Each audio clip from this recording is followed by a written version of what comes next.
Bapak, Mama, saudara-saudara dan semua anak-anak yang diberkati Tuhan, Salam. Mari kita saling berjabat tangan, katakan Tuhan memberkatimu. Tidak bohong, lupa makan bubur.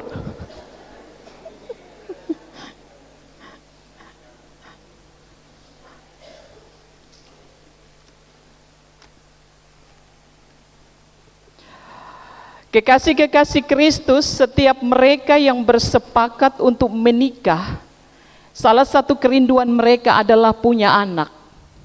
Walaupun ada juga pasangan-pasangan suami istri yang sekarang karena berbagai macam bentuk pertimbangan mereka menikah. Tapi kemudian mereka membangun sebuah kesepakatan, kita berdua nikah, tetapi kita tidak boleh punya anak. Saya berharap di Immanuel Baumata tidak ada. Semua mau punya anak. Apalagi ketika mereka rujuk pada sebuah perkataan Tuhan, beranak cuculah, penuhilah bumi. Tuhan Allah bilang cukup, mereka bilang Tuhan, kau Tuhan yang omong beranak cucu. Yang ingin saya katakan saudara-saudara,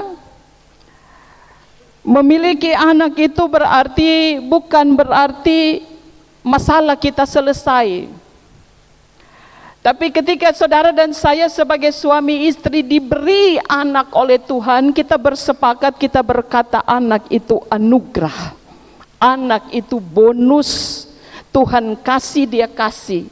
Tuhan bilang tidak, beta tidak kasih, tidak akan pernah saudara menerima kehadiran seorang anak. Karena itu Bapak Mama, tidak sedikit orang bilang begini, anak itu anugerah bagi setiap pasangan-pasangan suami istri. Tapi bagi setiap pasangan suami istri, anak itu sebuah tantangan. Karena itu seorang peneliti di Universitas Edith Cowan, Western Australia di Perth, dalam penelitian dia bilang begini, mengasuh anak diakui di zaman ini sulit. Dia merangkum penelitiannya yang dituliskan oleh satu surat kabar The Sydney Morning. Dia bilang begini, yang pertama, mengasuh anak-anak itu sulit di zaman ini karena anak susah sekarang dijauhkan dari internet, dijauhkan dari papa mama gampang. Tapi dijauhkan dari internet, papa mama butuh jurus khusus. Amin kok? Yang kedua, dia meneliti dengan mengambil kesimpulan yang kedua, dia bilang begini, mendidik anak di zaman ini menjadi sukar, sulit, tidak mudah mendidik anak-anak karena di tengah-tengah dunia ini banyak sekali bermunculan berbagai ideologi buruk yang dapat menjangkiti anak-anak kita.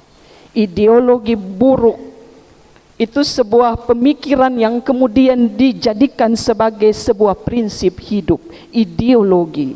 Dia akan mengatur pikiran kita dan kemudian pikiran kita akan mengatur seperti apa tindakan kita, ideologi. Kalau ideologinya baik, tidak menyesatkan, saudara boleh bersyukur. Tapi kalau saudara pun anak-anak berpegang pada ideologi yang keliru, maka ini jadi masalah, kata peneliti ini. Nah Bapak Mama, saya ajak kita periksa teks. Jabatan imam bagi seorang yang dipilih secara khusus oleh Tuhan itu penting dalam peribadatan orang Israel. Tugas imam itu apa? Banyak tugas imam. Tugas imam salah satu adalah membawa persembahan yang disiapkan oleh umat Israel untuk dibawa kepada Tuhan. Israel tidak bisa bakar persembahannya sendiri lalu kemudian berinteraksi langsung kepada Tuhan. Tidak. Kalau kita sekarang karena imam agung itu adalah Kristus, saudara, maka saudara bisa bawa saudara pun persembahan sendiri, meletakkan di kotak-kotak yang disiapkan oleh majelis jemaat. Dulu tidak bisa. Imam dibutuhkan. Tapi tidak semua orang bisa jadi imam, saudara. Karena mereka yang akan dipilih menjadi seorang imam perlu memenuhi sebuah syarat yang tidak bisa dibantah oleh orang Israel. Salah satunya adalah para imam itu harus berlatar belakang adalah orang-orang yang dilahirkan dari suku Lewi. Suku Lewi itu tidak dapat jatah warisan tanah di Kanaan. Karena memang suku Lewi itu disiapkan oleh Tuhan untuk bekerja di seputaran bait Allah. Karena itu Eli dipilih bukan hanya sekedar berasal dari suku Lewi, tetapi dia adalah keturunan dari Harun yang menjalani kehidupan bersama-sama dengan orang Israel. Karena itu Bapak Mama, saudara-saudara, Eli mendapat sebuah jabatan spesial. Eli mendapat sebuah kepercayaan yang tidak semua orang Israel mendapatkannya. Tapi juga Eli menyadari bahwa menjalani panggilan sebagai seorang imam itu tidak mudah. Sebagaimana ketika seorang penatua, diaken dan pengajar diberikan pilihan oleh Tuhan, kemudian mereka memilih, lalu kemudian mereka diperlengkapi dan kemudian mereka ditabiskan, ada sebuah pernyataan yang keluar dari suara hati mereka, jabatan ini tidak mudah. Karena itu Imam Eli menyadari bahwa jabatan ini tidak mudah. Yang kedua, saudara-saudara, teks ini bilang begini, siapa anak-anak dari Eli? Ada dua anak laki-laki, Hofni dan Pinehas. Bapak Mama tidak perlu mencari tahu latar belakang jejak rekam dari Hofni dan Pinehas, karena narasi ini bercerita secara terbuka dan transparan untuk dua orang anak laki-laki ini. Bahkan kalau Bapak Mama dan saya lihat di perikop di 1 Samuel pasal 2, perikopnya yang kedua, kejahatan anak-anak Eli, itu narasi ini dengan terbuka berkata bahwa ini dua orang anak ini dursila. Dursila ini nakal pempohon. Dursila ini tidak pernah takut, orang tua tidak takut. Bahkan Tuhan saja dia tidak takut. Karena itu kata dursila itu dilekatkan kepada Hofni dan Pinehas. Apa yang mereka lakukan, saudara-saudara?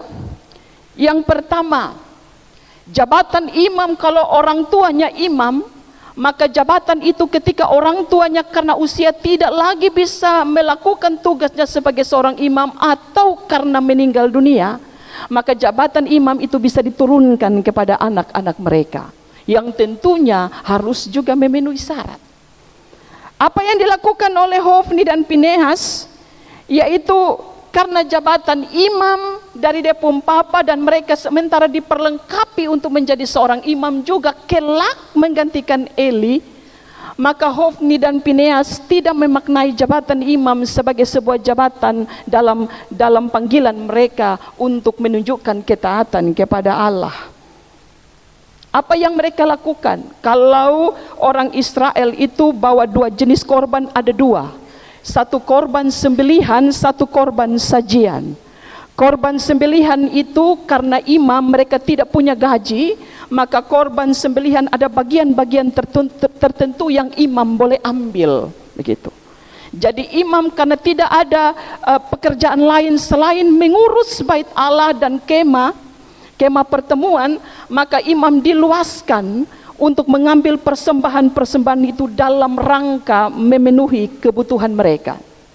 Tapi korban yang kedua, korban sajian, itu tidak boleh disentuh oleh imam. Ada bagian yang boleh disentuh oleh imam, tapi ada bagian yang karena kepemilikan Allah secara langsung atas perintah Allah dan imam tidak boleh diluaskan untuk menyentuhnya, maka jangan coba-coba sonto itu persembahan. Alkitab catat kepada kita narasi ini. Ketika orang Israel bawa persembahan korban sembelihan dan korban sajian, belum masuk di kemah pertemuan, belum didudukkan di mesbah persembahan, Hofni dan Pinehas bilang begini, bawa itu persembahan pibeta. Bahkan narasi ini keras juga bilang kepada kita, dursilanya Hofni dan Pinehas adalah mereka bisa melakukan bentuk kekerasan kalau ada orang Israel yang tidak mengindahkan harapan mereka untuk memberikan persembahan itu kepada Hofni dan Pinehas. Saya pikir ini keras, saudara. Ancam mengancam dengan memakai sebuah jabatan. Dan ancam mengancam ini seringkali terjadi dalam hidup kita. Kita sering kali pakai jabatan-jabatan yang Tuhan Allah kasih untuk kita, bukan untuk memberkati orang lain. Tapi jabatan-jabatan yang kita pakai justru untuk mengancam orang lain. Hofni dan Pinehas melakukan itu. Mereka ancam dalam ketidaksadaran? Tidak. Mereka mengancam dalam kesadaran. Karena itu narasi ini bilang kepada kita, Hofni dan Pinehas termasuk Imam Eli digemukkan karena persembahan-persembahan ilegal. Persembahan-persembahan yang mereka tarik secara paksa, yang belum didudukkan. Jadi persembahan yang belum melewati sebuah proses begitu. Karena tadi saya bilang Bapak Mama, persembahan orang Israel itu perlu melewati proses. Nah ini belum masuk proses, Hofni dan Pinehas supalang Tuhan Allah pun jalan. Karena itu mereka kemudian disebut sebagai anak-anak lelaki dari keturunan seorang imam yang cukup populer pada waktu itu, sebagai seorang anak yang dursila. Yang kedua, ambil atau potong proses sebuah persembahan dari jemaat. Mereka melakukan perzinahan dengan perempuan-perempuan yang berada di depan pintu kemah pertemuan. Bayangkan saudara, ambil Tuhan pembagian, lalu kemudian melakukan sebuah perzinahan secara terbuka tanpa tutup-tutup. Mau jadi apa ini saudara? Sekarang ini orang berzina juga begitu, terlalu banyak ini. Mereka melakukan banyak hal gitu. Bahkan sekarang mama-mama ini dengan terbuka, TikTok banyak bilang kepada kita, lu kira beta son laku, lu bisa buat, kira beta son bisa buat. Tapi mama bawa mata jangan bisa kok. Papa buat begitu, mama cukup doa saja. Tumpang tangan, berdoa. Tuhan, beta serahkan dia utuh, tidak setengah. Tapi kalau mama yang buat, papa juga berdoa begitu, Tuhan, beta serahkan utuh. Karena itu ambil dia, supaya beta bisa kawin lagi. Ini periksa saudara pun doa.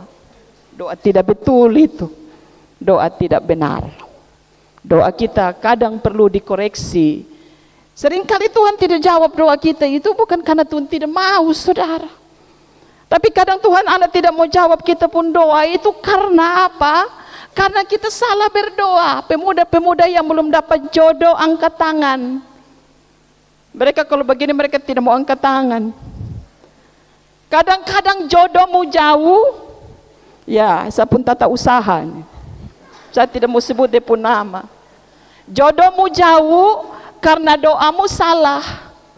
Lu berdoa, Tuhan kalau bisa kasih beta pasangan hidup dari keturunan Bapak Jokowi. Weh ini berat, Tuhan bilang. Periksa saudara punya doa.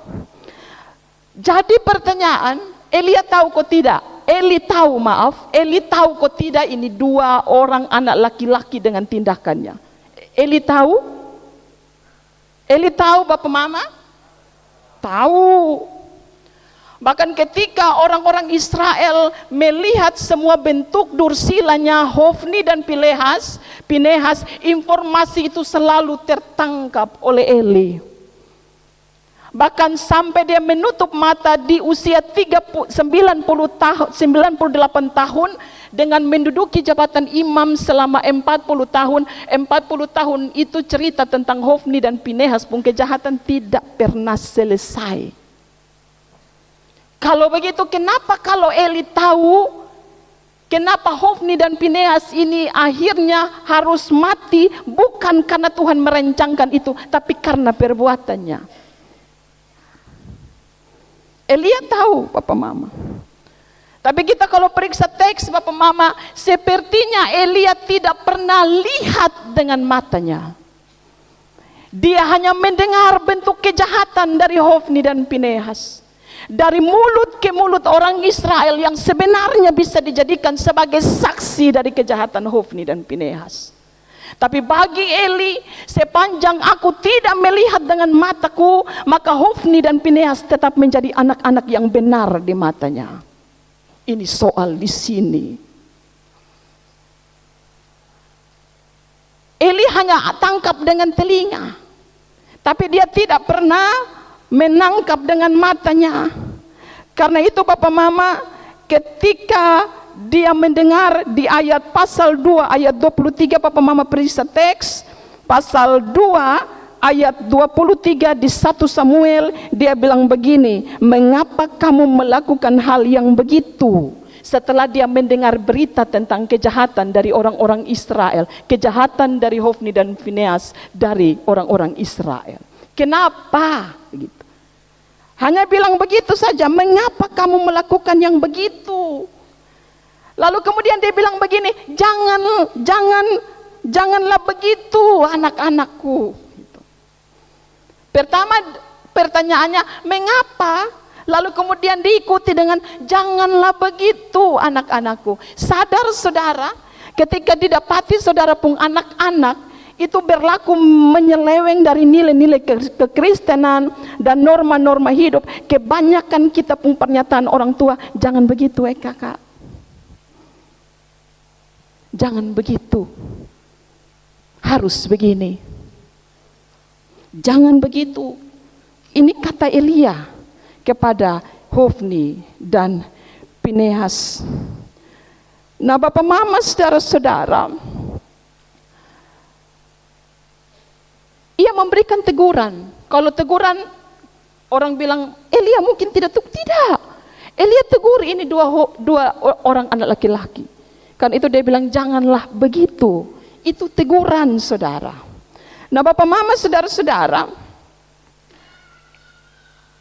Eli lalu kemudian ditegur oleh Tuhan, tidak teguran secara langsung, tapi ditegur melalui seorang Samuel, anak yang justru dididik dalam lingkungan seorang Eli dan juga keluarganya. Apa yang disebut oleh Tuhan? Jadi Tuhan Allah melihat Eli ini tidak mengindahkan Tuhan. Ketika Eli tahu dosa anak-anak, tetapi tidak menghukum mereka.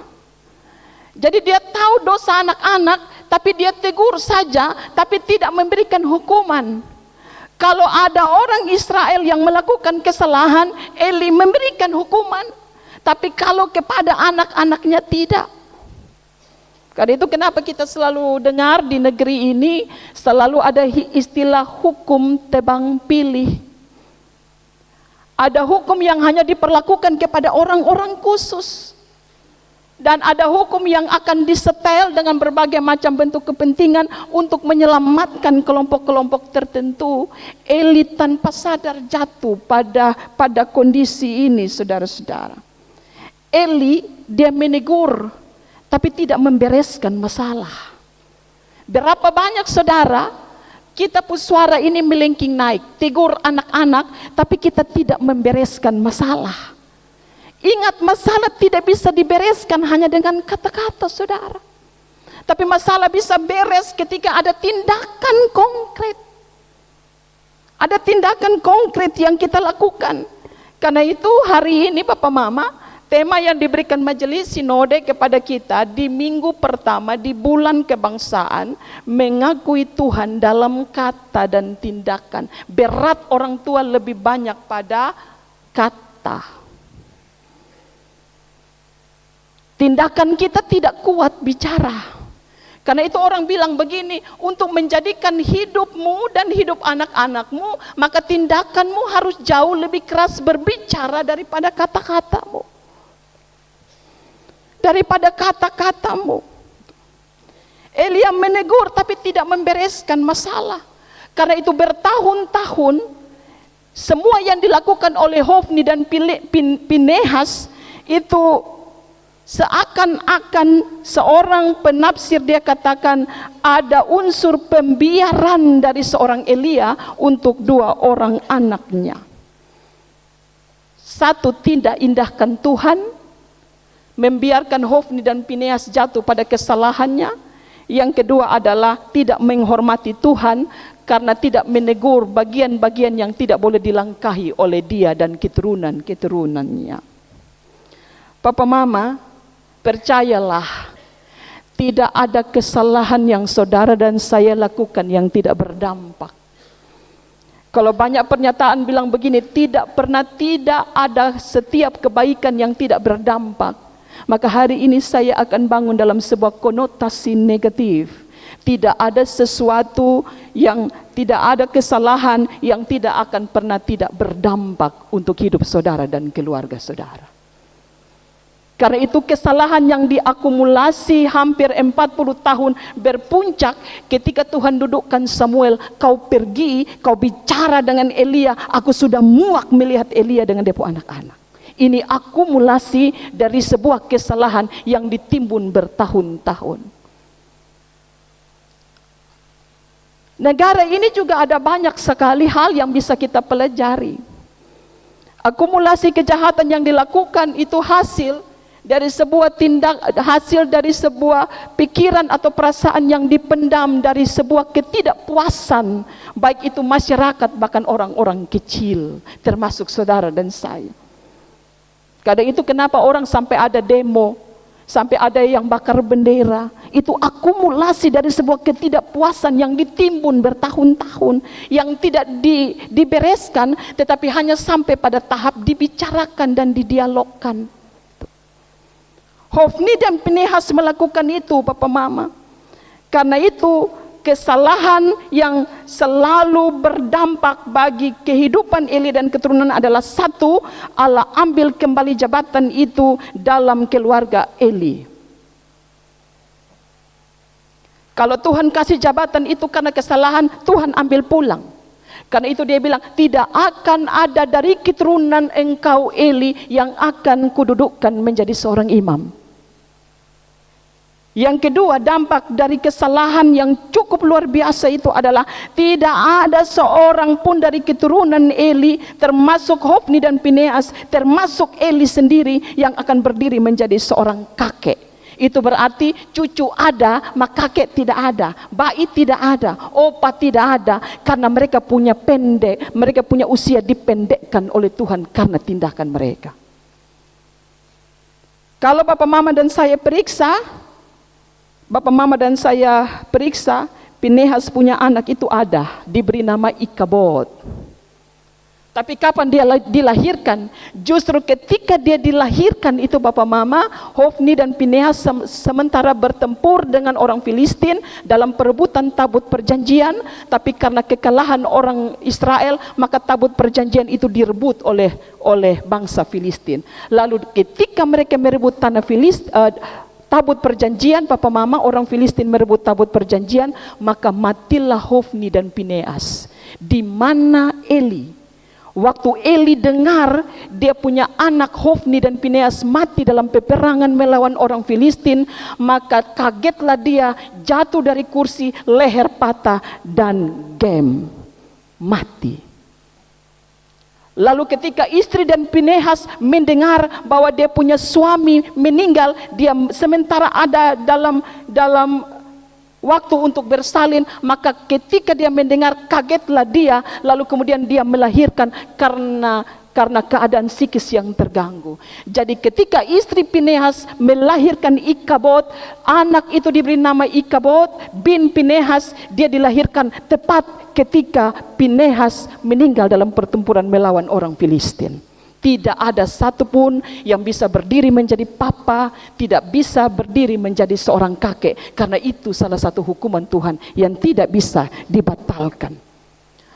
Papa Mama yang diberkati Tuhan, hukuman yang ketiga, keturunan Eli akan mengemis menjadi seorang imam gitu. Jadi kalau mereka pun jabatan menjadi seorang imam tidak lagi, maka keturunan-keturunan Ikabod dan seterusnya akan terus mengemis di hadapan Tuhan supaya mereka dan keturunannya dijadikan sebagai seorang imam, bukan karena jabatan itu, tetapi hanya supaya mereka bisa makan. Ini luar biasa, saudara. Menjadi seorang imam supaya mereka bisa makan. Ada beberapa hal, Bapak Mama, di bulan kebangsaan dengan tema mengakui Tuhan dalam kata dan tindakan. Yang pertama, mendidik anak sekarang ini tidak gampang, saudara. Kenapa kita tidak lagi di bulan bulan pendidikan, kita sudah tutup, tapi kenapa di minggu pertama dalam bulan kebangsaan ini kita omong tentang pendidikan dengan bercermin, berefleksi dari cerita Eli dengan depo anak-anak.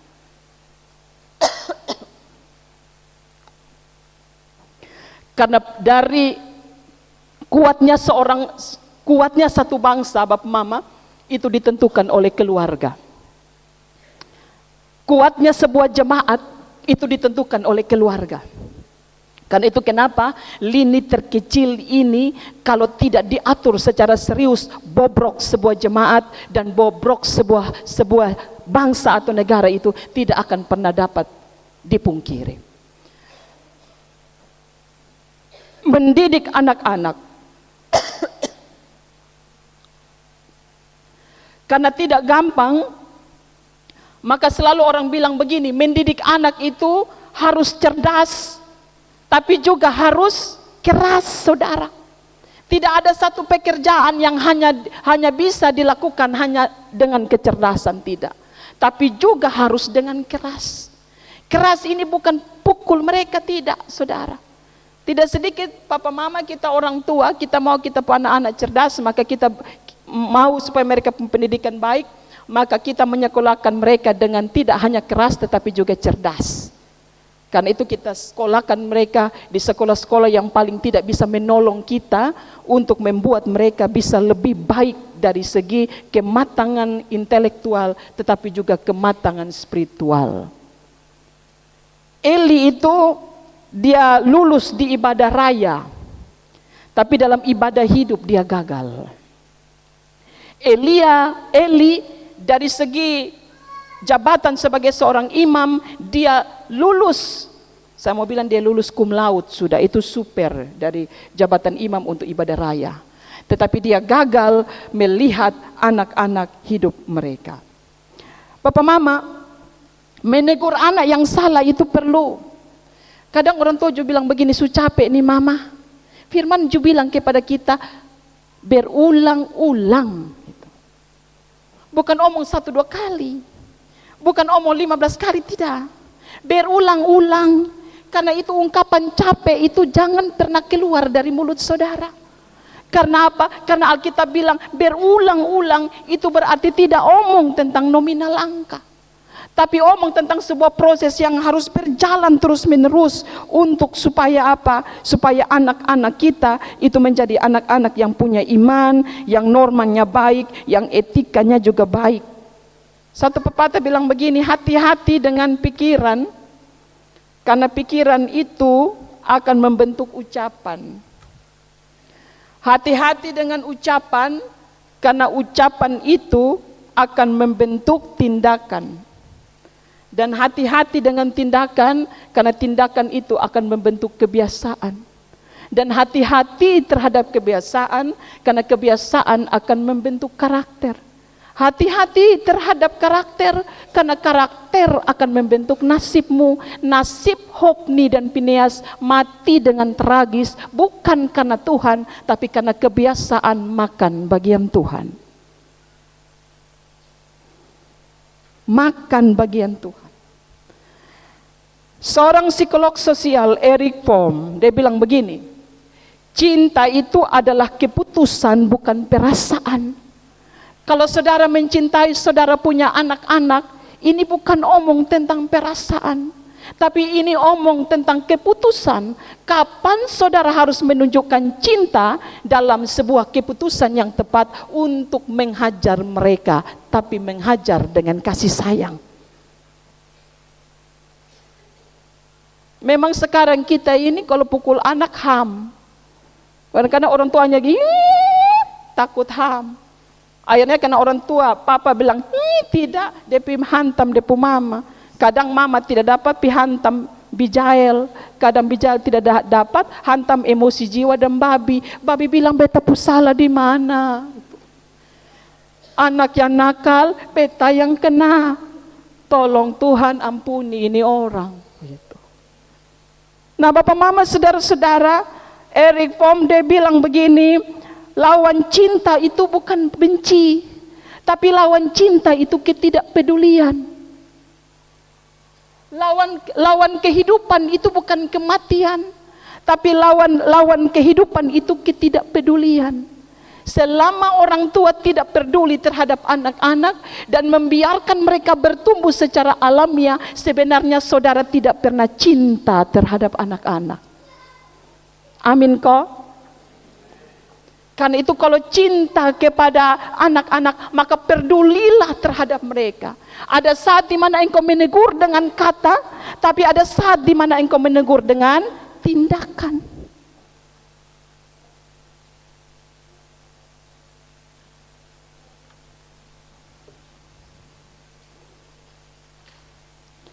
Karena itu Bapak Mama saudara-saudara, apa yang dikatakan oleh Erich Fromm dapat kita simpulkan bahwa semua yang dilakukan oleh anak-anak Eli adalah semua yang dilakukan oleh anak-anak Eli, Hofni dan Fineas itu akibat atau dampak dari ketidakpedulian Eli terhadap dia punya anak-anak.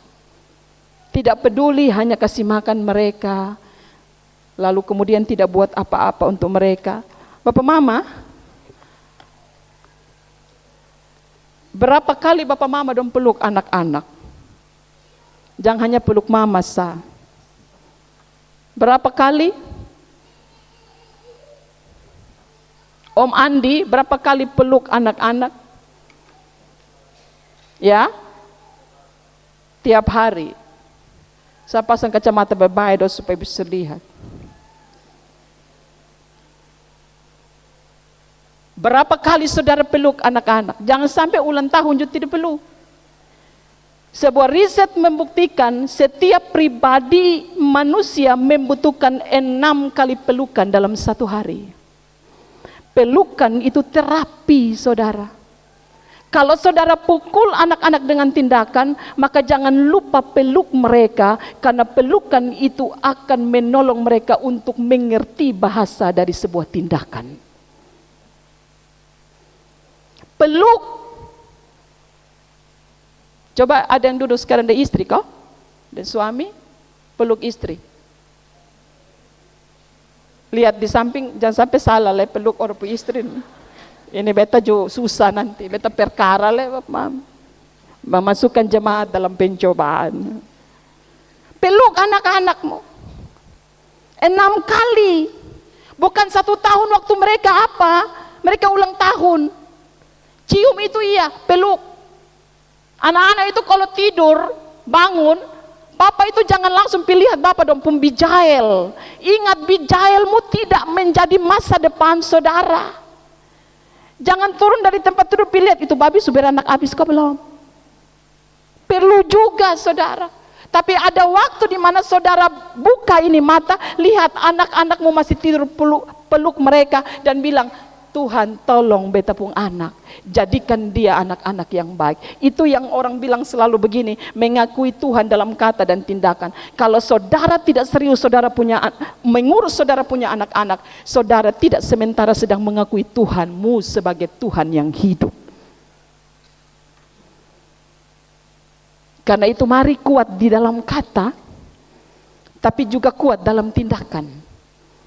Sehingga kalau kita bilang gini, kita takut Tuhan, itu berarti kata kita dan tindakan kita untuk mendidik anak-anak bisa jalan. Sehingga pengalaman Eli terhadap kedua anaknya tidak menjadi sebuah catatan yang justru akan kita lakukan ketika kita berjumpa dengan hidup yang tidak mudah. Amin.